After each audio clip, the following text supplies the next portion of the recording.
اولیاء اللہ سے جڑے رہنے والوں میں پیدا کیا ہے۔ ارے اس سے بڑی بات اور کیا ہو سکتی ہے؟ یہ وہ بزرگ ہستیاں ہیں جو تقریباً 800-900 سال سے اس زمین پر جلوہ افروز ہیں، اور آج بھی یہ رکن الدین تولا رحمت اللہ علیہ کے آستانے کا خرب و جوار کا علاقہ آج بھی بیابان نظر آ رہا ہے، آج بھی ویران نظر آ رہا ہے۔ سوچو جب یہ 800 سال پہلے یہاں تشریف لائے تو یہاں کا عالم کیا تھا ہوگا، یہاں کی بیابانی کا عالم کیا تھا، یہاں کی ویرانی کا عالم کیا تھا۔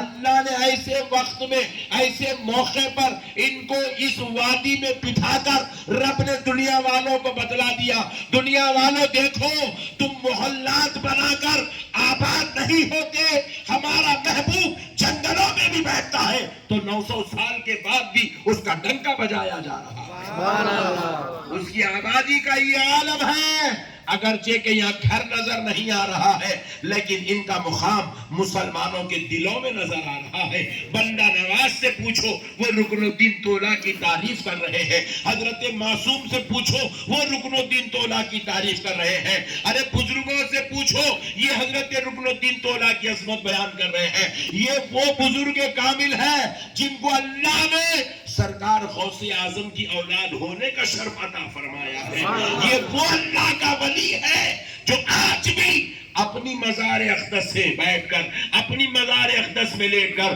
اللہ کے بندوں کو اپنے روحانی فیض سے سرفراز فرما رہا ہے۔ سبحان اللہ، سبحان اللہ۔ میرے پیارے بھائیوں، اس سے بڑی بات اور کیا چاہیے؟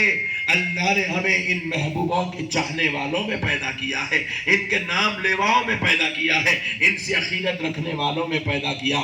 میرے پیارے بھائی، آپ ایک بات اچھی طرح جان لیجئے گا، ایک بات سمجھ لیجئے گا کہ آپ اگر سوچتے ہیں کئی لوگ درگاہ کو آنا چھوڑ دیے، ہم نے ان سے پوچھا بھائی کیوں نہیں آتے؟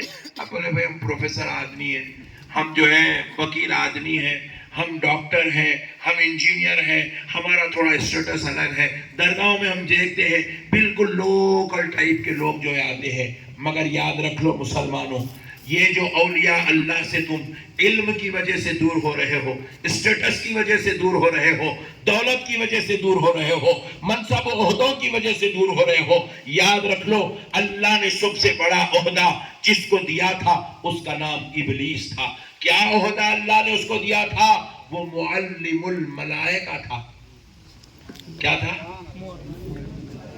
اللہ اتنا ٹھنڈا بولے تو نے خوش ہو جاتا، میرے پٹے پورے یہیں چھے بول گئے، ذرا زور سے بولو۔ کیا تھا انہیں؟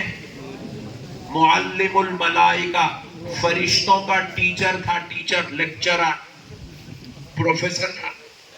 کون سی یونیورسٹی کا؟ جنت یونیورسٹی کا پروفیسر تھا۔ معلوم ہیڈ آف دی ڈپارٹمنٹ تھا، چیئرمین تھا،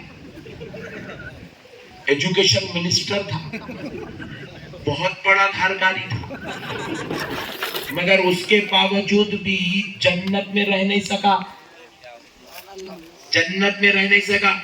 فارمولا بڑا آسان ہے سمجھنے کے لیے، کیوں نہیں رہ سکا بھائی؟ آخر کیا بات ہے؟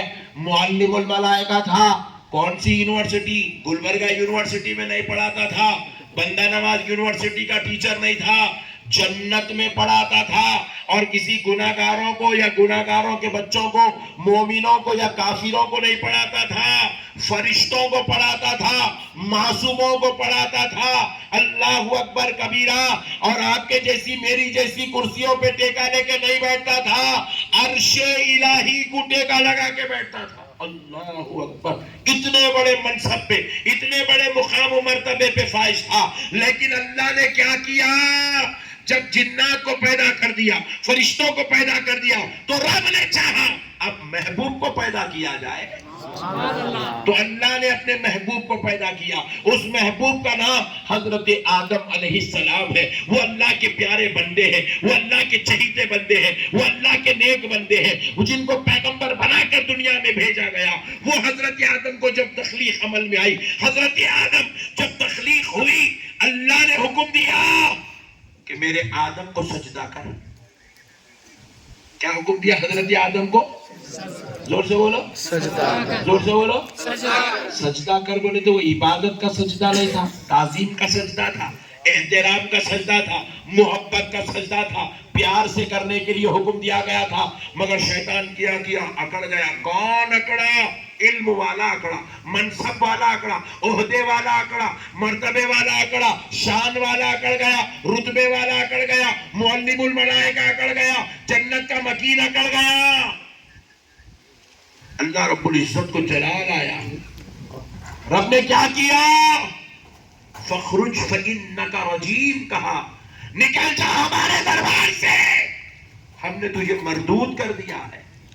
کیا کر دیا؟ مردود کر دیا۔ کیوں مردود کرا صاحب؟ ذرا غور کیجئے گا۔ کیا انہیں شراب پیا تھا؟ جواب ملا نہیں۔ بیوی کو مارا تھا؟ جواب ملا نہیں۔ کیا ہمارے گلبرگہ والوں کے جیسے گٹکے کھاتا تھا، زردے کھاتا تھا، سگریٹا پھونکتا تھا؟ جواب ملا نہیں۔ ریپ کیا تھا؟ بولے نہیں۔ زنا کیا تھا؟ بولے نہیں۔ چوری کیا تھا؟ بولے نہیں۔ ماں باپ کی نافرمانی کیا تھا؟ بولے نہیں۔ پھر کیا کرا جس کی وجہ سے اللہ نے اسے مردود کر کے جنت سے نکال دیا؟ جواب ملا، اللہ کے محبوب کی بے ادبی کرا۔ کیا کرا؟ محبوب کی، ذرا زور سے بولو، محبوب کی بے ادبی کرا۔ اللہ تعالیٰ کو سب کچھ گوارا ہے مگر محبوبوں کی بے ادبی گوارا نہیں ہے۔ محبوبوں کے ساتھ تعلق خراب کرنا رب کو گوارا نہیں ہے۔ محبوب کی بے ادبی ہوئی، رب نے جنت سے نکال دیا، جنت سے نکال دیا۔ اب جو اپنے عہدوں کو دیکھ کر، منصبوں کو دیکھ کر، مقامات کو دیکھ کر، عزتوں کو دیکھ کر، اسٹیٹس کو دیکھ کر جو اللہ والوں سے دور ہو رہے ہیں، ولیوں کے احترام سے دور بھاگ رہے ہیں، ولیوں کو اپنی طرح سمجھ رہے ہیں یا ان کی بارگاہوں کو، مقدسات کو، جو ہے تقدس کو پامال کر رہے ہیں، تو کان کھول کے سن لو، وہ ابلیس ہو کر، معلم الملائکہ ہو کر، مکین جنت ہو کر، مقرب خدا ہو کر، وہ جنت میں سجدے کر کے اپنی آخرت کو بچا نہیں سکا۔ تم کوئی لیکچرر ہو کر، پروفیسر ہو کر، ایڈوکیٹ ہو کر، جج ہو کر، لیڈر ہو کر، اللہ کی قسم تم اپنی آخرت کو ہرگز نہیں بچا سکو گے، نہیں بچا سکو گے۔ بزرگوں سے تمہیں تعلق جوڑنا ہوگا، اولیاء اللہ سے تمہیں رابطہ رکھنا ہوگا۔ اورنگزیب جیسا بادشاہ جس کو اللہ نے پورے ہندوستان پر حکومت کا تاج عطا کیا تھا، ویسا بادشاہ ایک ایک ولی کی بارگاہ کی چوکھٹ کو چوم سکتا ہے تو تم کس کھیت کی مولی ہو؟ ٹیپو سلطان جیسا شہنشاہ جس کو اللہ نے اس دنیا کے اندر عزت و عظمت کا تاج پہنایا، وہ اولیاء اللہ کی بارگاہوں کی خاک چاٹ سکتا ہے؟ صلاح الدین ایوبی جیسا سپہ سالار پوری دنیا کے اندر اپنی شان و عظمت کے جھنڈے گاڑنے والی ذات اولیاء اللہ کی چوکھٹوں کی دھول چاٹ سکتی ہے؟ تمہاری ہماری کیا اوقات ہے جو ان بزرگوں کے بارگاہوں میں آنے سے ہم جو ہے اجتناب کرتے ہیں یا ان سے جو ہے تعلقات کو کمزور کرتے ہیں یا ان کی بارگاہوں سے بھاگنے کی کوشش کرتے ہیں؟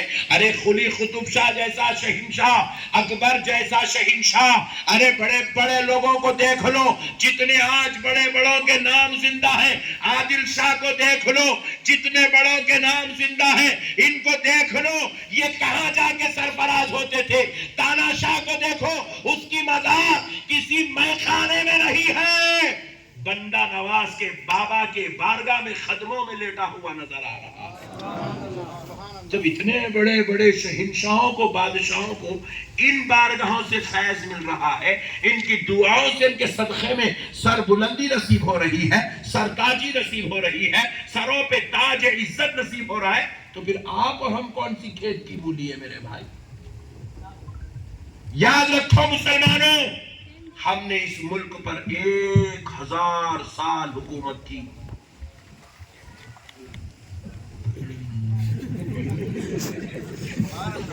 کیا کرو؟ سبحان اللہ، سبحان اللہ۔ ہمارا کو بھی حکومت کرو بول رہے ہیں مولانا، ایسی نہیں کی حالت۔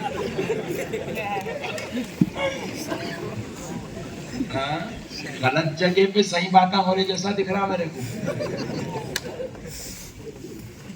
1000 سال حکومت کرے ہم اس ملک میں، 1000 سال، سبحان اللہ. جب تک ہمارے شہنشاہوں کے ہاتھ میں، بادشاہوں، حاکموں کے ہاتھ میں اولیاء کا دامن تھا، ہماری حکومتیں چل رہی تھی. جب سے ہم نے اولیاء اللہ کی بے ادبیاں کرنا، ان کی بارگاہوں کو، ان کے مقدسات کو عظمتوں کی نگاہوں سے دیکھنا چھوڑ دیا، اللہ نے ہمارے ہاتھوں سے حکومتیں چھین لی. آج ہمارا یہ حال ہے، ہم غلام بننے کے موقف میں آ گئے. غلام بننے کے موقف میں ذرا آواز نکالتے ہی پٹھا کام پچھاتے رہا. ہاں، غلام بننے کے موقع، جی سرکار، جو میرے آقا، جو اوکے سرکار. یہ حالت ہو گئی، یہ حالت ہو گئی میاں بھائیوں کی. میرے پیارے بھائیوں، کیوں حالت ہو گئی؟ کیونکہ اب تک ہم راج کر رہے تھے تو ہمارا راج دنیا پہ تھا، مگر تاج بزرگوں کے چوکھٹوں پہ جھکا ہوا تھا. اگر ہم اب تک راج کر رہے تھے تو ہم اولیاء اللہ سے جڑے ہوئے تھے، بزرگوں کی نسبتیں ہمارے ہاتھوں میں مضبوط بندھی ہوئی تھی، اس لیے اللہ نے ہم کو سرفرازی عطا فرمائی تھی. لیکن آج ہم ان بزرگوں کی عقیدتوں سے، ان کی محبتوں سے، ان کی دعاؤں سے، ان کی نگاہ کرم سے، ان کی عطا و نوازش سے محروم ہو گئے. تو ہوا کیا؟ یہی تاج ہمارے سروں سے چھین لیا گیا، یہی عزت ہمارے جسموں سے اتار لی گئی، یہی وقار ہماری زندگیوں سے نکال دیا گیا، یہی رتبے ہماری ذات سے لے لیے گئے، یہی خوشیاں ہماری زندگی سے چھین لی گئی، یہی مقامات سے ہم کو دنیا کے ذلیل و رسوا کے مقام پر لے آ کر کھڑا کر دیا گیا. اللہ کا واسطہ مسلمانوں، اگر سرفراز ہونا چاہتے ہو تو اپنی صلاحیتوں پہ مت اکڑو، اپنے پروفیسر ہونے پہ گھمنڈ مت کرو، اپنے وکیل ہونے پر گھمنڈ مت کرو، اپنے جج ہونے پر گھمنڈ مت کرو، اپنے ڈاکٹر یا انجینئر ہونے پر تکبر مت کرو. تکبر تمہیں غارت کر دے گا. آؤ اللہ کے ولیوں کے غلام بن جاؤ، اللہ تمہیں سرفراز فرما دے گا. سبحان اللہ. سبحان اللہ. نعرہ تکبیر، نعرہ رسالت، یا رسول اللہ، یا علی، نہیں چھوڑیں گے. زندہ باد. بزرگوں سے جڑو میرے بھائی. اولیاء اللہ اللہ کی عطا ہے، اللہ کی مہربانی ہے. دیکھو تھوڑی دیر کے لیے آپ سوچو، یہ بزرگ جو ہے نا، یہ نقیب الاشراف بزرگوں میں سے ہیں. یہ سرکار غوث پاک کی بارگاہ کے اشرف شہزادوں میں سے ہیں. ان کو جو ہے اگر رہتے نا بغداد میں تو غوث پاک کی بارگاہ کی سجادگی نصیب ہوتی تھی. مگر ان لوگ اللہ کے حکم پر، اللہ کے بندوں کی خاطر وہ گدیوں کو چھوڑ دیے، وہ عزتوں کو چھوڑ دیے، وہ مقامات کو چھوڑ دیے. بغداد سے سیر کرتے کرتے کرتے کرتے مقامات پر رکتے رکتے آ کے گلبرگہ میں رک گئے. اللہ ان کو وہاں سے یہاں کہیں کو بھیجا. دیکھو ہم لوگ یہاں سے بغداد کو